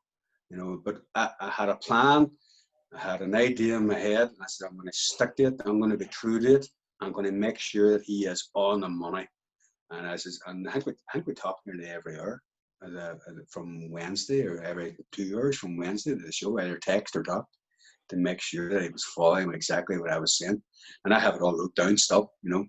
So no, them kind of things as a coach and a good coach, you should be stressed to the max because you want your people to do well. Because essentially your people become your walking advertisement for how good you are as a coach as well. You know, I feel that in the way. A lot of people don't care. They just give me the money, money's king. But no, not me. No, I like success for people on stage just for my money. That's what I like. That's what I like to see. Oh, 100%. But no, you're saying that if you have, as I say, if you have a set plan beginning the week, it just takes so much stress away from you as an athlete. And if you have that investment in the coach, you know, but prior to that, that's where you need to have that. You know, sitting back, relax. The last week, all your work's done. Yeah. You know, you've got to maybe, depending on your protocol, you might be carb depleting up until maybe Tuesday night or Wednesday morning, and then you're doing your carb load. But that needs to be stepped in, and you need to have that plan. If you have that plan, it just takes so much away from you. Like, you know, just following this is happy days. Yeah, I remember. You'll be wrecked. I remember like 2 days out, 3 days out from our show. I remember I met Tommy, and I remember he had to look at me. It was like, okay, don't do anything else. Don't do anything else. Like just have some like a little bit of rice with every meal. And I remember with the diuretics, I was like, okay, well, he was just great. Just try some Lasix. So I took twice the amount of Lasix I should have, and then I ended up eating way too many carbs because my head. I didn't have anyone there, so it was like my head was going, I need to do more, I need to do more, I need to do more. So I remember looking in the morning of the show, and then on the night of the show, it was just night and day. And but I remember then when I've always had somebody there, just to once I have the plan written out, it's usually fine. It's been okay. Just follow it and don't think about it. I was very lucky. When I came back to compete in 2005 or 2000, I keep saying 2004, 2005. My memory's going, must be all the drugs. No, but when I come back to compete then, I had done that IBFA show prior to doing the NABBA Ireland. Yeah. And a guy in the audience called Albert Hanvey, he was like a guru, nutritional guru, and he was advising a lot of guys at NXT or Nutrition X back then on their formulations and that kind of stuff. He was really, really super clued in. I mean, like, boy was a walking encyclopedia. I got a lot of information off him and a lot of feedback, and vice versa. You know, I was feeding him with what I wanted to do and giving him my ideas and how things should work, and he was just giving me yes or no answers, basically. You know, and then I didn't realize he was actually advising Tony Mount at the time as well. So he had a vested interest in Tony, and it probably felt like, oh Jesus, Billy's asking me questions too, you know, kind of way, and me and him was going to be competing against each other. Yeah. a mind stepping on stage at the Universe, and it was me and Tony. It was in class 3, and we made it to the top 6. Both of us together in top 6, and I was like standing, and I thought, if I get 6th place here anyway, I'm getting that, and it's in the top 6. I thought, happy days. And then Tony gets called out in front of me, for 5th place, and I'm like, holy Jesus, I beat Tony Mount. But a mind coming off stage afterwards, and there was a wee bit awkward moment. I think Albert was there, and Tony knows Albert, and come over to thank Albert for his help and advice for the show. With him actually helping Tony from all the way through, and I was like, no, I better not say nothing. Just like thanks very much, for coming over and watching the show. I can't do that kind of way. I didn't want to say, oh, thanks, sir. You'd work out Tony the whole way through. But no, it was all good. It was all good. Yeah. So I've been lucky. I have been lucky all my bodybuilding life, even my weightlifting career. When I was a sprinter doing school level, national schools, and I got into weightlifting kind of by chance. I dislocated my knee, and the physio who I went to advised me to go to the gym and build my knee back up. And just per chance, the gym that I went to, the coach there was the Scottish national weightlifting coach. And long story short, 7 months later, I was world junior champion. He says, like, 7 months, and he says, you need to be weightlifting, you need to be competing. I think I competed in my first weightlifting competition at 7 weeks after going into the gym. It was the Scottish national championships, and I'd done the juniors and won, and then the Brits, and then I'd done the Worlds. So I've been very, very lucky. Just as per chance, as I say, like, going to the ABFA, I happened to bump into the president of NABBA Ireland, Paul Bourne, who got me to compete in his show. And then I got to the Universe 2 weeks later. You couldn't have wrote it, like, and then obviously I qualified, getting top 3 at the Universe, give me a place on the Irish team to do the Worlds. And then the Worlds that year was in Ireland. You couldn't write it, like, I was very lucky. Yeah. I mean, is there any reason why you didn't go try your hand more at the IFBB? Was it just you felt at home with the other NABBA? Well, when I had got my pro card after got the overall Worlds. I think I was the first NABBA Pro out of Ireland at that point. Oh, okay. And I got a phone call from a certain IFBB official to say that there was an avenue for me in IFBB if I wanted to come down there to compete. Not in Ireland. They had like pro amateur shows going through Europe, and would have been interested in going around that avenue to compete. And I thought, you know what, Paul Bourne has been very good to me, and he's a very, very good friend, looked after me, and I wouldn't betray that. And I'm NABBA. I am NABBA Ireland, like, so I wouldn't go down that avenue, So that's just me. And I never have no set long-term plan. I didn't want to become an AFBB pro because I knew what it would take for me to sacrifice to go down that avenue. So, and I didn't want to give up the things that I had. Not as simple as that. So that's that down to a T, like, At least you I've been very lucky. At least you got contacted, Billy. At least they thought you were. At least they called you up. Like, you can always tell people you got called up. It was good enough. It was nice. It was a nice phone call. Like, and it was one of them. I think I was at work. I was a postman at the time. I think I was who's this? And it says who they were, and I was like, what? No, on the phone. I was like, no, you sure? And then there was a bit of a conversation after. I'll tell you, you're saying about memories. One of the nicest memories I ever had was I got a phone call. It was December 2005, and it was Ivan Dunbar rang me, and I was just getting ready to do my delivery, and he goes, will you come and guest pose at the NABBA Northern Ireland? And I thought, you know what, that's class. See, to get that phone call, that was because that NABBA Northern Ireland were, for me, the best bodybuilders, and this isn't taken away from the Southern Ireland. Northern Ireland bodybuilders always seem to be that stage ahead compared to the South. I agree. Whether I'm right, no, that's just my opinion. I agree. Just back in the day, it was. No. Yep. And to get asked to guest pose in front of all my peers, everybody who I admired in that, NABBA Northern Ireland at the time, that meant a lot. Like, But unfortunately, I wasn't in shape, and I wouldn't let myself down by getting on stage not in shape. So I didn't guess pose. But it was nice to get the phone call too. That was another highlight, you know, and that was nice, you know. And I, even being the man that I was too, you know, a lot of respect for the man. Man passed on, like, you know, after I won the overall world, like, you know, it was nice. I think him and Paul Bourne was the first people to step on the stage to congratulate me on the overall. That was buzzing. And you know, fake tan on, and all clattered now, and the two of them with their suits on, hugging me. Yeah. It was class. It was cool.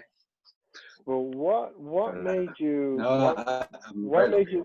what made you step away, Billy? After, I mean, because you had those two big wins, and then that was it. You know, I mean, pretty much after the PDI show. So, what made you step away from bodybuilding for so long? When I told you the story about taking the diaphragm at the Pro Universe, Yeah. you know, and having the kind of having the image of telling my wife that I was taking a heart attack, you know, which I didn't have, but having that scared me, you know. And when I came home and I thought to myself, do you pursue it anymore? Maybe that could happen to me. Yeah. You know? So I decided then to pull the plug at that point. Like, that did scare me. It scared the Jesus out of me, like, you know. And not just it was like everything that she'd been telling me all along was kind of came to a head, and I didn't, and it's not fair to her. So this is now, it's not worth it. You know, especially when I had a good job. I had landed myself a good point. In 2008, I was going to come back and compete, have another wee crack at it, just for myself, you know. Yeah. And I had a bad accident at work, so I had a really bad accident. So I was diagnosed with advanced spinal degeneration, and I had a lot of nerve issue going into my lower body. And they told me I would never train again. I would be in and out of hospital the rest of my life and that kind of stuff. For maybe 4 years, it was 5 years after the accident, I was bad. And it was in a bad way. And I decided, you know what, I need to build myself back up and go back to the gym. And haven't been back to hospital since, and I never had to go back. So I'm just going to keep doing what I'm doing until such a point. And I came back and kind of done the IB, what was it? I done Jay Farrance competition, the powerlifting.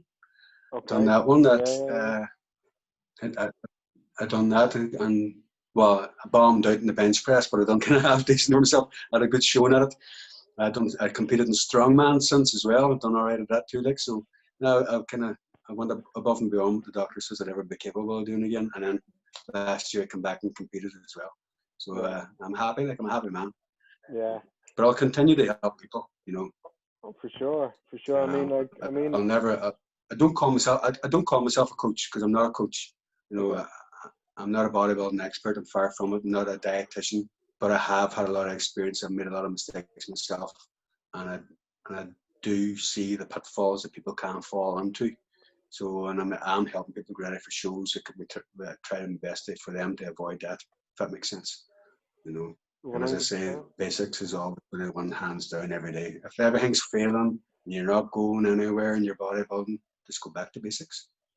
You know, basic diet, basic training, and just fall back to that. Get out of the rut, find a life outside bodybuilding, and have something to fall back on, because the percentage of people who take up bodybuilding with a view of turning pro and making it to be a pro is minute. There's millions of people in the gym all over the world training with Jesus out, thinking they're going to be the next Mr. Olympia. You know what? There's only one Mr. Olympia every year. That's true. Yeah. Another message too. One of the things I found back when I first began training, a lot of the messages in the gyms, local gyms, don't do the programs out of the magazines, or don't do this pros workout, or don't do that pros workout. They're genetically gifted. Well, how do you know you're not genetically gifted if you don't do them programs? Do all the programs, do all the sets, do all the reps, write it down, and find out what works for you. Right? Do all the diets, try them all out. Most of them are fucking shite. But once you realize and that penny drops to this shit, just go back to basics. Eat every 3 hours, great amino acid pull in your bloodstream, good quality protein every 3 hours, fish, meat, chicken, Supplements, not really needed a lot, but they do help when you're getting it down low dieting, or if they fill in the gaps if you just can't. If you have a hard working life, you can use a Yeah. protein supplement or something like that. Yeah, I usually just tell Just people do regarding your own thing. supplements. Learn. Yeah, I mean, I usually just tell people with the supplements, just supplement what you're not eating. I mean, if you're not eating enough, if you're not able to get in certain foods, just supplement that way. But don't add in more that you need. I mean, there's no need to take When overboard I amounts. was young, I never. When I was young, I never had no supplements at all. I didn't even take a Yeah, multivitamin. yeah, It didn't bother. I had. I'll give you an idea. I can recall this, and this is how simple and how basic my diet was. I had a 500 gram bag of pasta, right? 12 Weetabix, 12 whole eggs, and a tin of tuna, right? No, not a tin of tuna. I had about 4 tins of tuna. So I got up in the morning, I yeah, had my 6 Weetabix, skim milk, 6 whole eggs. 3 hours later, I broke out, had a half a can of Campbell's, the condensed stuff. So I had half a can of that. I boiled all my pasta up, poured half a can in, and mixed it up. Split that into 4 meals, and had a tin of tuna with each portion of that, and I had that 3 times or 4 times through the day. I lay down at night time. Just before that, I had my 6 Weetabix, my skim milk, and my 6 eggs before I lay down. And I went to bed at 11 o'clock, and I got up at 8 o'clock. If I was tired or not, I still went to bed. I didn't. I trained at the exact same time, which was 20 minutes to 7 every evening. And if even on my non-training days in the gym, I went and done some cardio. And I did train 6 days, and I grew like a weed. I had no gaps in my nutrition. I didn't feel it. I didn't need it. I was gaining all the time, so much so that a friend hadn't even seen me in 4 weeks, and going, "What the fuck are you doing?" I was growing all the time when I was younger. But as I got older and life got complicated outside the gym, because I was expected, like, I had mortgages and bills to pay and that kind of stuff. My diet became more complicated, mm, and in hindsight, looking back, it shouldn't have been. Should have yeah. just gone back to basics, and I kind of ignored my own ethos, if you know what I mean. Oh, Missing exactly. meal times, that kind of Uh, stuff. 100%. I mean, I'm going forward. I'm working with not even working with. It's more my second eye is Niall Kinsella. So it's like, and I asked him, "What did Yeah, you what a use?" great man. And I was like, "What did you used to do, Niall, to put on weight?" And he was like, "Oh, I just blend up all my oats and whey, and then I just eat around that." And I was like, "That's what I used to do when I gained all my size.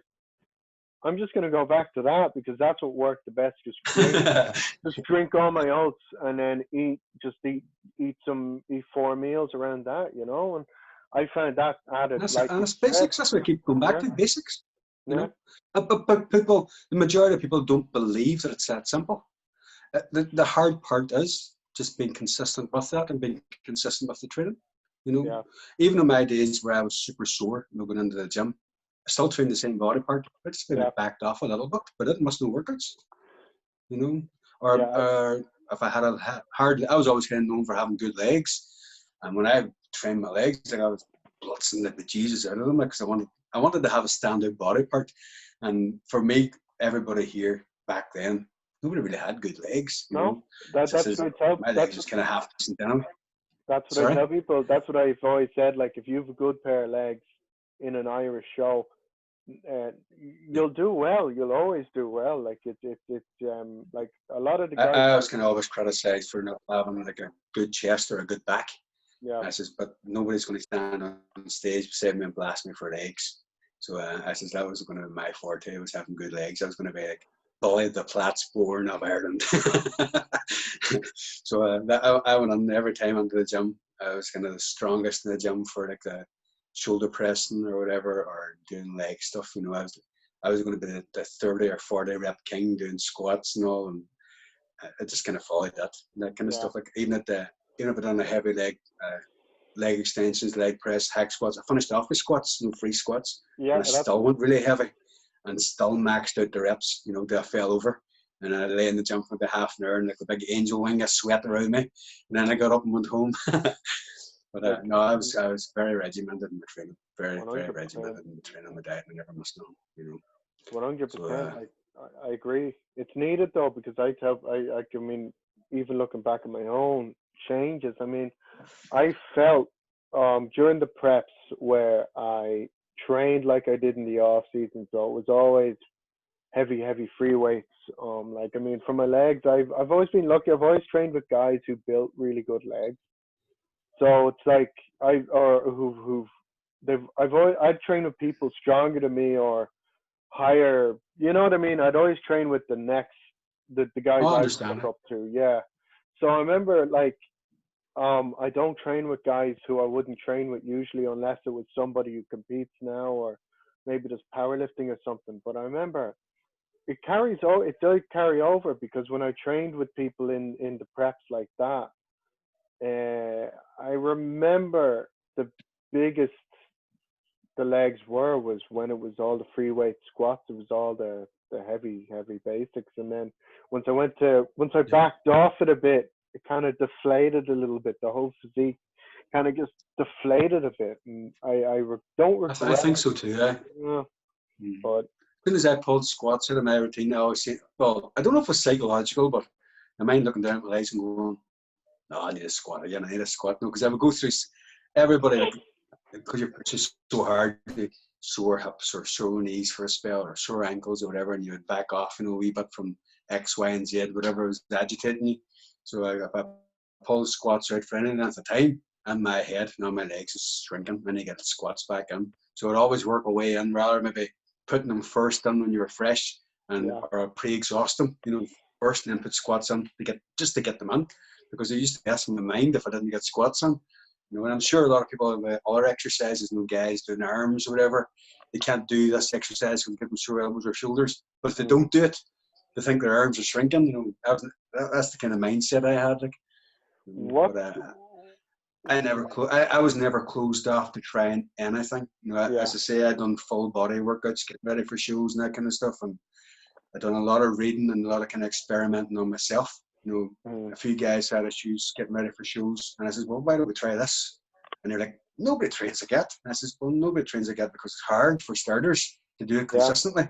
But why don't we try it? Because you've tried everything else, and if you're telling me you're training hard enough, you're not getting, what have we got to lose? They do it, and all of a sudden it's like, holy fuck, boys, this is class. 2 weeks of training, I've got abs, I can't believe it.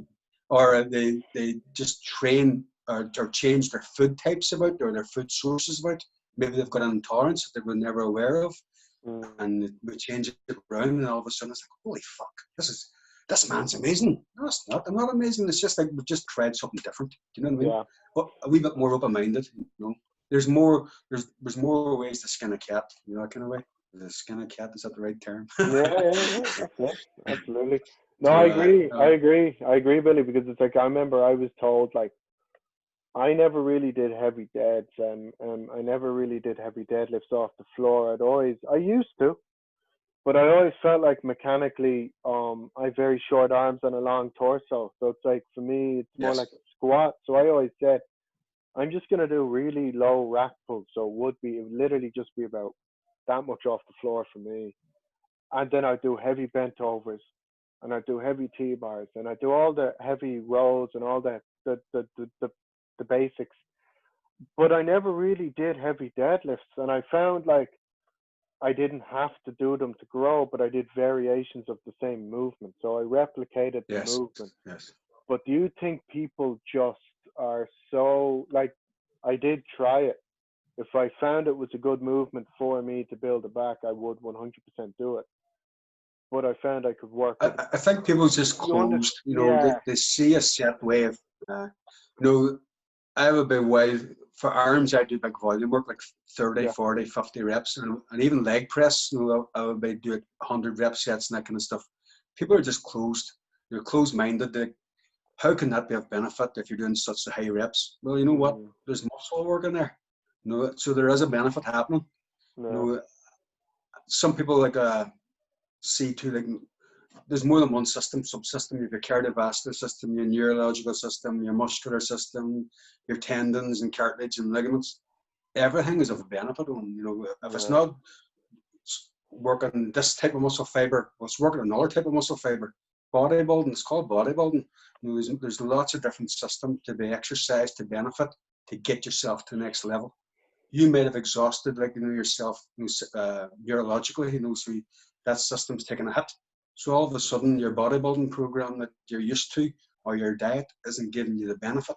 So it's time to look at, right, so you're coming home fatigued every night from your work. So psychologically, you're drained, you're tired. How are you going to go into the gym and give yourself 100% in the gym? Take a day's rest, man. Lie down, chill out, take your mind off things, let your CNS recover. You know, if you're going in and pushing yourself 100% in the gym day after day after day after day, there's a deficit happening. All of a sudden, it hits you like a train. And rather than taking that day off, you find yourself, you've got cold symptoms, flu symptoms, you can't train for weeks, you know, and it takes a smart person to recognize that early to offset that. So if you can't train for weeks, you ain't gaining.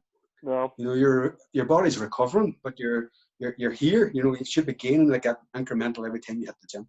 So no, definitely working back again. Get a coach. Get somebody even in the off season to say, no, like, that's going to recognize them signs early and change the variation in either your recovery time or your training intensity, your training style, or your diet. You know, and they will let them do the monitor. Let them take the stress off you, so you can just go, right, what are we doing this week? You know, on a Sunday night, doing your check-in, and here we go. No, you're good. You're doing fine. Just stick with a plan, or it's going to make an incremental change that will affect you for the week ahead. No. Get a coach. Off-season coaching shouldn't be expensive. You know, it's just a weekly review. And if it's a really, really good coach, still shouldn't be expensive. Should still only be a weekly review. Or if you're the kind of person that needs help in the gym getting pushed and you're doing one-day-ones, well, that's going to cost you, like, you know. But no, invest in a good coach. Offset that loss by the financial input, and that becomes stress-free in your progress to the gym life, you know. Simples. Or sit down and read and learn yourself. I tend to shy away from people who hasn't been much in the gym, you know, asking me for advice, because nowadays we didn't have internet back in the day, and a lot of stuff we done was trial and error, or reading magazines and then experimenting with what we read. There's a monumental amount of stuff on the internet, and it can be confusing. If you find the basics, train 3 days a week, Monday, Wednesday, Friday, if you have a hard working life, you can get in the extra day, get it in. The body splits always work. You know, that there's a mountain of time to recover. You do chest on the Monday, chest and arms on Monday, back and shoulders on Wednesday, and legs on Friday. You have a whole weekend to rest before Monday comes around. It's simple, you know. I don't get why people overcomplicate it. You know, I don't understand. It doesn't make sense to me. Just pull back and relax and chill out and let your body doesn't happen, rather than trying to force it. I just say enjoy it. I just say enjoy the training. I mean, like I tell people this. It's like I deleted all my social media in 2019. I seen you disappeared for a while. I did it for upcoming to the show, but it was the best thing I did, because it was I could just focus on it. This was before spring, so it was like 10 weeks of nothing, and it was just going to the gym. I was driving up to Monaster Evan, so I was training with Shane and Connor, and I was training with Christian, and then I was training with all the guys who were pushing me to train. So I remember at the end of the day, it was the basic training. Like, the training never faltered, even though the diet and outside of the gym things happened. The training always stayed the same. And I tell people this, going back to what you said, if you're working with somebody or you're asking people for advice, get the training down. Get the training down, and then worry about everything else. Because, like, once you are having fun training and you're making progress, getting stronger, everything kind of comes with it, you know. I mean, bodybuilding just happened. I don't think you can't put a time on anything. It's all, what happens for somebody in 4 months could be a year for somebody else. But you know, that's it. It's just keep it progress basic. Is progress. Yeah, you know? that's it. Yep. for a long time there over the years, I noticed a lot of people weren't using training logs, and I noticed this last year, maybe or two, I see people using training logs more. I think it's important to log that, because through that in itself, if you're really smart and you can put it into an Excel document on the computer, you can see your progress. You know, and progress is progress, whether it's slightly incremental or monumental. Progress is progress. When you have a flat line and you ain't going nowhere, you know, a log is beneficial because you can see that. You know, a lot of people don't go to the gym to bodybuild; they go for the social aspect. Fair enough, but don't hold me back when I go into the gym. My headphones is on, I ain't for talking. Or if I'm roaring, pulling like 300k deadlift or whatever, don't talk to me. I don't want to know. Now I go into the gym to work, to train hard. And if I have a training partner, like I had Bubba Wilson training with me in the last couple of years, and John man can train with the best in the country. He has a unit, and he's strong bull too, like, and you never break him. That man came when he was sick as a dog to the gym, but still had great workouts along with me. Even when he didn't want to train, he still came and trained with me. Yeah, he was a great partner to have. I've one training partner like that. He's not a bodybuilder at all, but I mean, he'd come with me. I remember he was sick on antibiotics. In fairness, like during the preps, he'd just turn up, just be there to spot or whatever, or just to be there. So I do think having that little bit of, I wouldn't say competition. Bubba has trained with a few guys getting ready for competitions, so he knows the zone that you would go into when you go into the gym. So there would be whole workouts where we wouldn't even talk, but he just got to know me and I got to know him. We knew each other's like sets and reps and where to do a bit of spotting if needed, you know, that kind of stuff. And I think when you get that level, it's good to have somebody like get the best in the world. Dorian Yates, you know, he had oh Jesus, his name escapes me, but you know, everybody has had that person, you know, along with them for that support. Like, you know, it's like low carbs last couple of weeks. The last thing you want to do is get on a leg press and you've maybe 15 plates aside. You know, that's cardio in itself, loading and unloading that fucker thing. But it's good to have that support, you know, to help you drive through the workouts. You know. I have trained for shows on my own in the past, completely on my own, trained at home, you know, and you can see a different physique from training at home to training in the gym. You know, I was fuller and bigger when I was in the gym. You know, when I trained at home, you could see I was a lot lighter, and my condition was probably better training at home because I had to do a lot of forced reps kind of stuff and just work that wee bit smarter. You know, I could train a wee bit more loose and a wee bit more kind of free in the gym. There was a lot more variety to me as well, like, you know, the exercises. So I could see that. But no, definitely having a training partner is super beneficial. And on the other side of that, chatting about coaching, if you don't have a coach, well, you've got good feedback off that training partner as well. You know, there and then live, he can see you from week one right up to the week of the show, and he can see the progress and tell you exactly, no, you're spot on, or no, we need to push harder on this. And as I say, it's good having a program and being regimented, but within the exercise selection and your sets and reps, like a bit of flexibility there to be able to, no, we need to do more reps on this, or we need to work this bit more, you know, and having that positive feedback from your training partner is crucial. See, one of my training partners in 2019 was Giovanni Emeka. So he's like he's a freak. So I'm kind of like, but the funny thing is he's new to it. So he actually, in terms of getting feedback, he was great to train with, and he's a good friend. But the knowledge isn't there because he's so much of a genetic freak that he everything's kind of just progressed. So training with someone like that it's motivation, because you get to see what like somebody can look like without really pushing it. And I'm kind of like, oh shit, you know what I mean?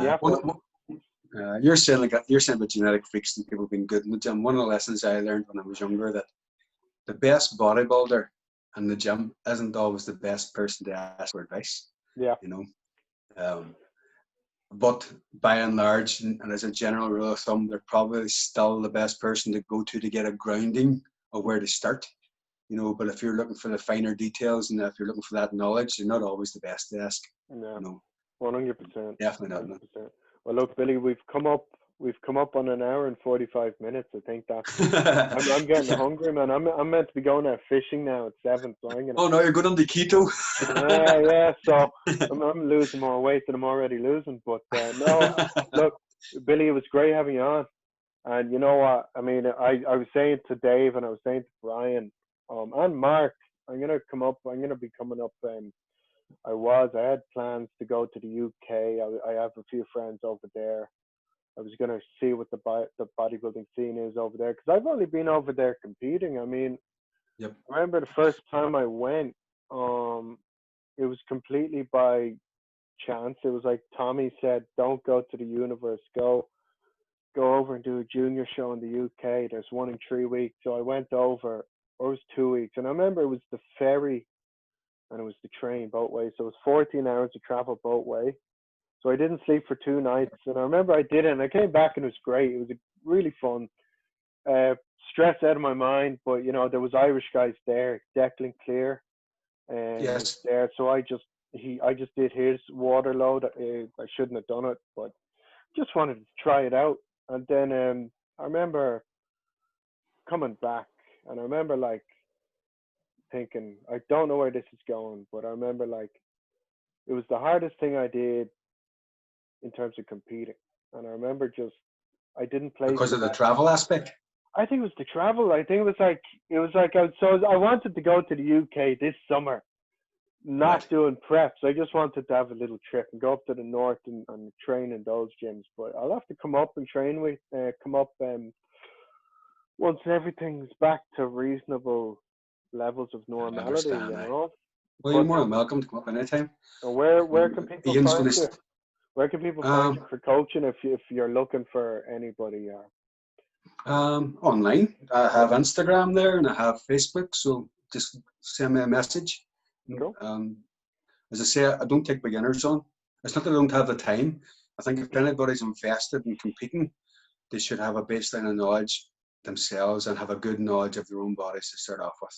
You know, No, if you haven't done that, take the time to do it. Learn yeah, yourself. You know, get the basics hammered down. I don't want to be going into breaking down like micronutrients and trying to explain why I'm doing X, Y, and Z. You know, if I hit you with a protocol, a training protocol, a diet protocol, a basic understanding before I even open my mouth, I would like to have that in a person.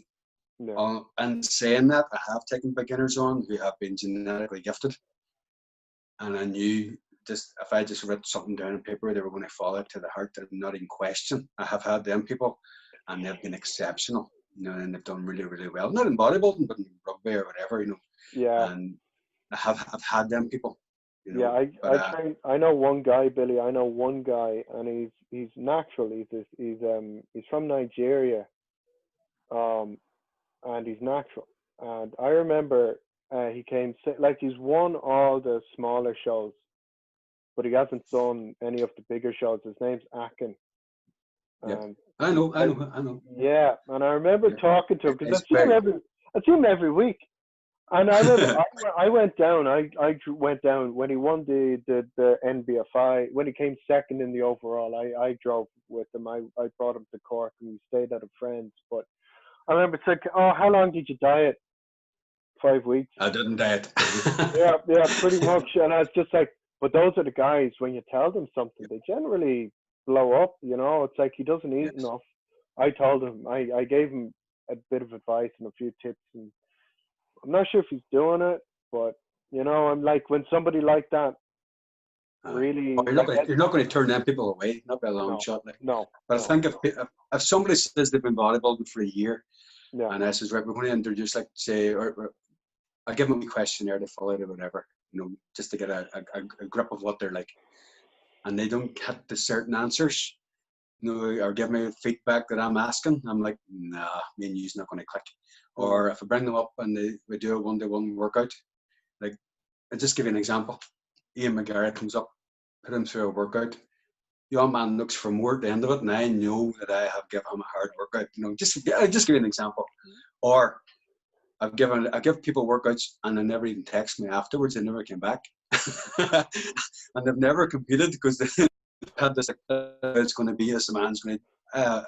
That's. I have no time. Not that I have no time for them people. Don't get me wrong. they've got the reasons why they want to do what they're doing.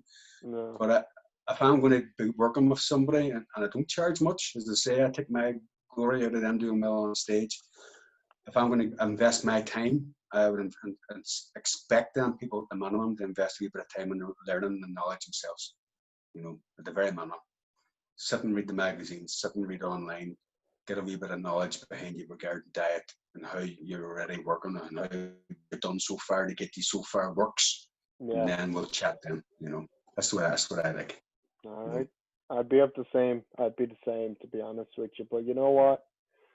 It was great having you on, Billy. I'll give you a message. I'll give you a text when it's up. I'll probably be up tomorrow.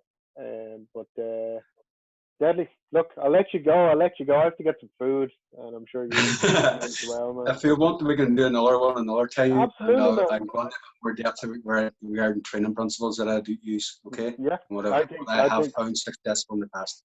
That'd be great. All right. That'd be deadly. Okay, and I'll write stuff of it out and I'll put it up on your Instagram, some programs as well if you wish.